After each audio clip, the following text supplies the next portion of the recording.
Hey, I hope you're doing good and your week is going well. I'm going to be talking more about yeast infection. I made a post yesterday and it's generated a couple of questions. Even though I've done a video on this before, I thought to just, answer these questions. My name is Kauthar. If you just joined this page, okay, thank you very much and I hope it's worth your while. So I'm going to start, yeast infection happens when the pH balance of your vagina is disrupted and then there's an overgrowth of yeast, okay? That's how it comes about. But let me illustrate how it really happens.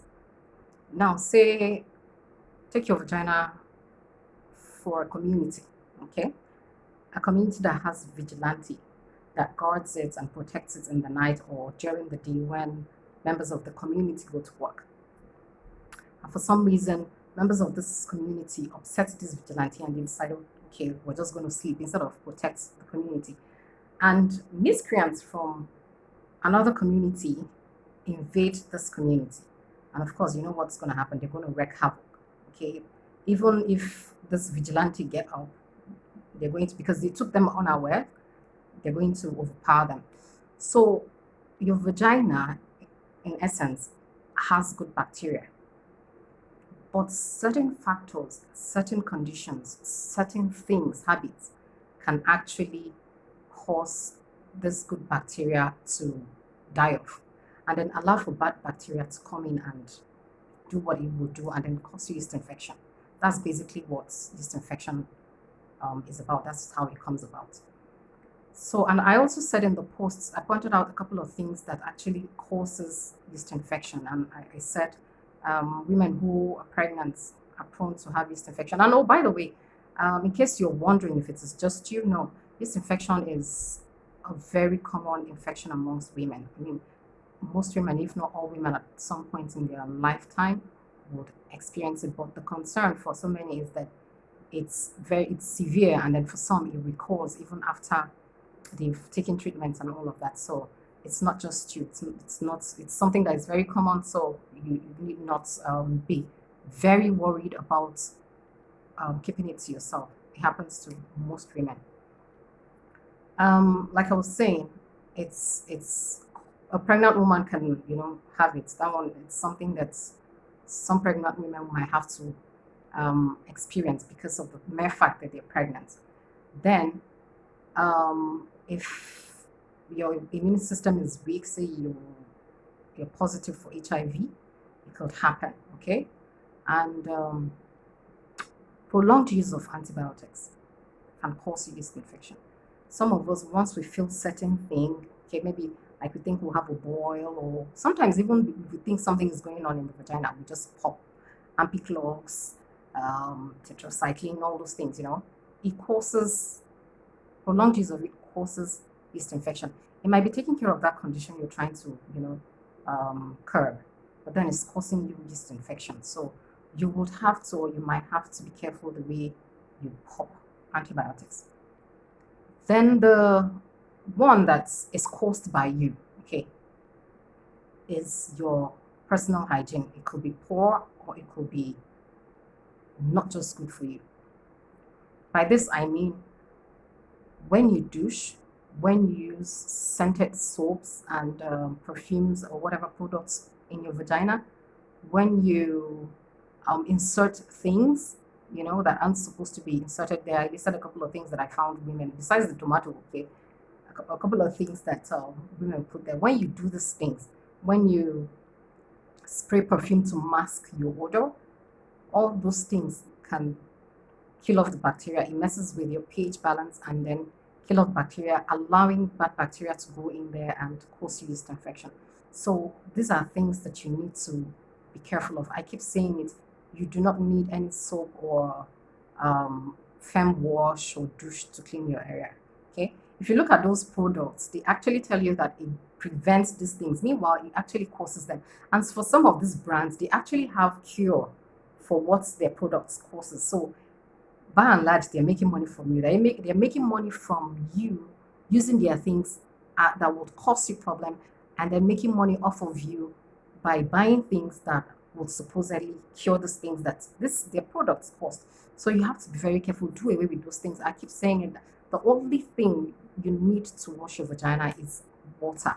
That's all your vagina needs. Soap, you use unscented soap to wash your vulva area. So stop all this practice of using soap, douche, and all of this. That's why you have yeast infection. If the fem wash, if the douche, if all those things are not supposed to cause you yeast infection, are supposed to take care of yeast infection, why do you keep having them? That's what you should ask yourself. Okay. So, and still on personal hygiene, I've said it before that the vagina is a moist and warm environment. So, as such, it needs air. It needs to be aired from time to time. The way you need air to breathe is the same way that lady needs her air to breathe. So, when you wake up in the morning, take your bath, wear your panties, you now wear your tights, and you still wear maybe a wando trousers or skirts or whatever it is, like you've basically suffocated that area. Okay, I'm not saying don't wear these things, but at least during the night when you're ready to sleep, do not go to bed with panties. If you're one that finds it very uncomfortable going to bed naked, start naked, what you can do is wear boxes. Wear something that will be letting air in that area. It would help you a lot. And then if you're the one that leaves hair to grow there, you need to trim. Okay, don't leave chunky hair. And then you go and take your bath and think if you just do towel on it like this, it would dry. No, it will not dry. So when you wear your panties stay wet, damp, I beg your pardon, and then plus everything that is going on there, it would cause you infection. So you need to be very careful in that regard. And still on panties, I've said it that it's best to use cotton panties. Okay, they're breathable, they can absorb things. But when you wear, say, silk or nylon or whatever thing, you're not helping yourself. I'm not saying don't wear these things, just don't make it a habit of wearing other materials from panties with such materials. Um, Cotton panties will help you. Even sanitary towels, okay? Stop using the ones that are scented. They also contribute to all of these things. Then, flavored lubricants. Some of you might because oh you want to smell good or men really I'm not sure they pay particular attention to what kind of lubes they buy. So they could buy flavored ones or scented ones and then use it on you. It would cause you infection. Same goes for condoms. You should just use normal lubricants and condoms to, protect yourself. Um, the next one is I've said it before, and semen. Semen can cause you yeast infection. Can contribute to the growth of the overgrowth of yeast. Why? Because the vagina, the environment, the vagina itself is acidic, and then semen is alkaline in nature. So when acid and alkaline come together, a lot of chemical reaction go on there, and then and in that process, it messes with your pH balance, and of course knocks out some of the good bacteria in your vagina. So I know some people have asked, especially married people, so what's the alternative? I wouldn't say that there's a particular alternative, but what I can just advise is that sometimes you just introduce condoms, okay, to to help, even though it's a double-edged sword because, like I just said, even condoms, if they're scented, can also do that. And some people react to certain um, ingredients in condoms. But basically, if you want to reduce that, what you can do is introduce use condoms, or you can do unprotected, and sometimes just let him come out before he ejaculates. Okay, it would help you. I know it's difficult, but if you're really concerned, you could just give it a try and see how it works for you. Now, to what you can do, especially on your own, to curb or to protect yourself or to reduce the symptoms of yeast infection is, I've always said it, yogurt. Take lots of yogurt, not sugary yogurt, like plain yogurt, but it's best if you can lay your hands on Greek yogurt. Instead of going to buy ice cream, buy yogurt. Instead of your boo asking you what do you want and you say ice cream, ask him to buy yogurt. You can't have enough yogurt in your body, okay, in your system. Yogurt is probiotics, and that's, the good bacteria there. So the more you take it, the healthier your vagina is. Okay.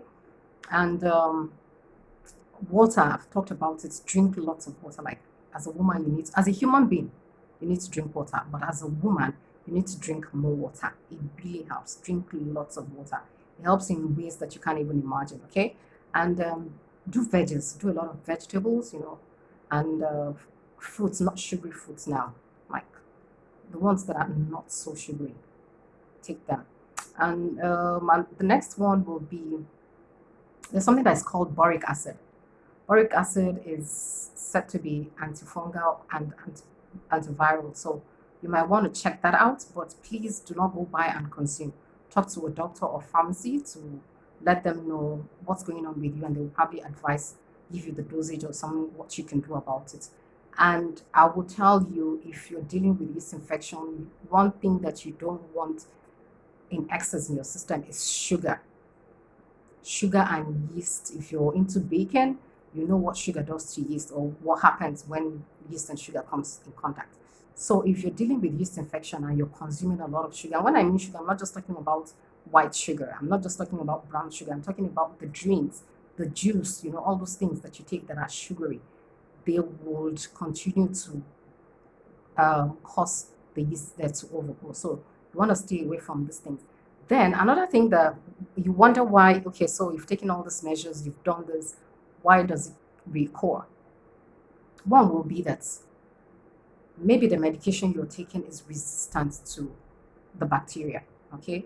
If a drug is resistant to certain bacteria or fungi, no matter how much you take it, it's not going to work. So if a doctor prescribes you a certain medication, you use it and it does not work, the best thing to do is go back to him, let the doctor know, and they'll probably switch medications for you.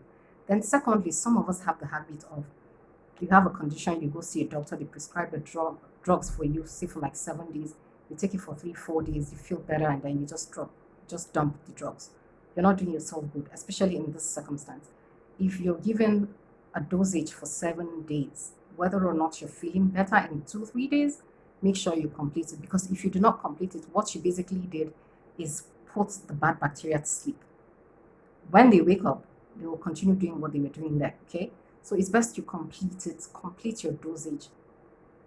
And when you do, if this becomes a practice, you take for 3 days, it's better, and then you don't use again, you keep doing that, that drug will be resistant to your condition.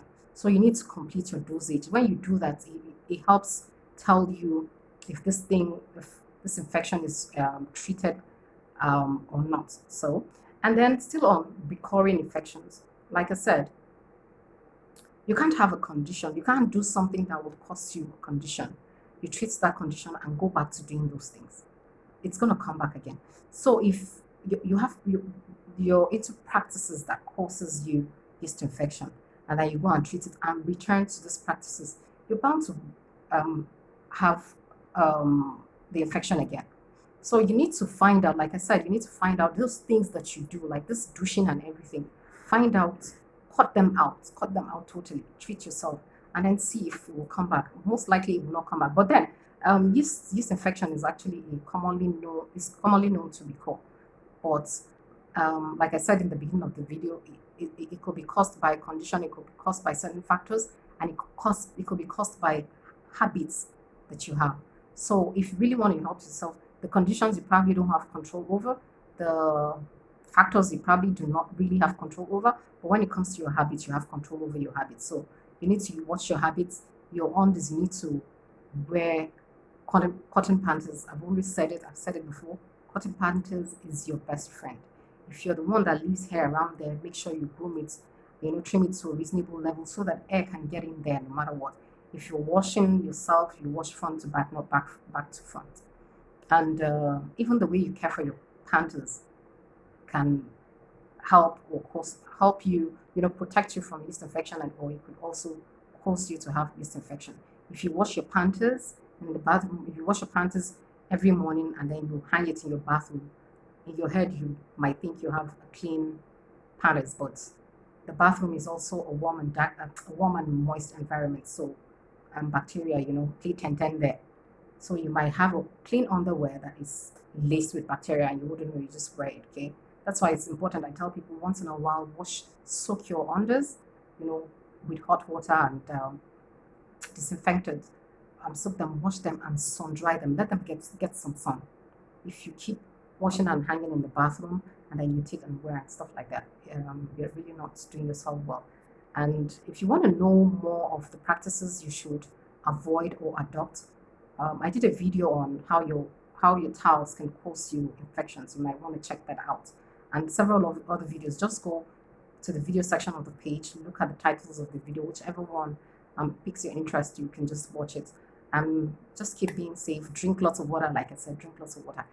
And please let me state this, and I'm saying this for people who just came, okay, onto the page.